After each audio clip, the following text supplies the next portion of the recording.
aucun Moi, sens de ma dire tech, hein, ça en mode, moi, ma c'est tech, ça se passait bien parce que c'était, le gaullisme, tu vois? Enfin, c'est que la France, j'ai déjà dit, hein, que la France est ça c'est intéressant, est le première expérience, enfin pas spécialement la première expérience, mais le gaullisme est une expérience du néolibéralisme en France.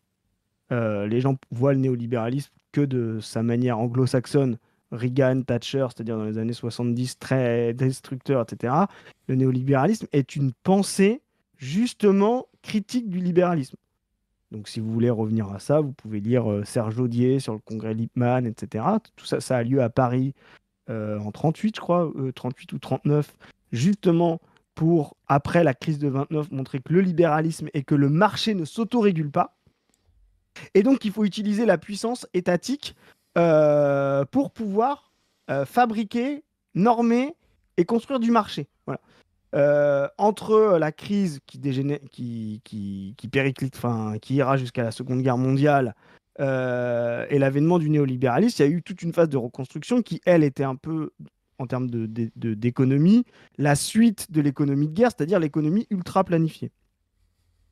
De Gaulle arrive dans les années 50-60 et il commence à voir les problématiques de l'économie ultra planifiée. C'est pour ça qu'il commence à avoir une économie mixte et il a des gens qui sont très libéraux avec lui, qui s'appellent Jacques Rueff par exemple.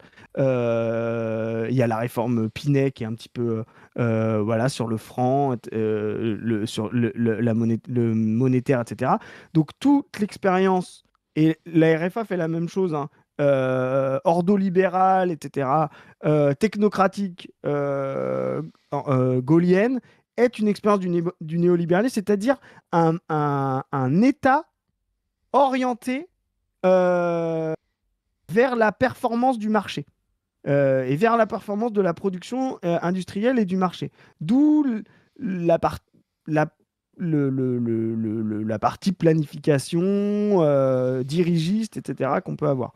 Ça rentrera en crise ensuite, mais considérer De Gaulle comme euh, différent dans le mode de production des années 60, c'est vraiment ridicule parce que c'est vraiment, il fait exactement les mêmes politiques que toutes les autres économies occidentales, néolibérales, ordolibérales, le welfare state aux États-Unis, etc.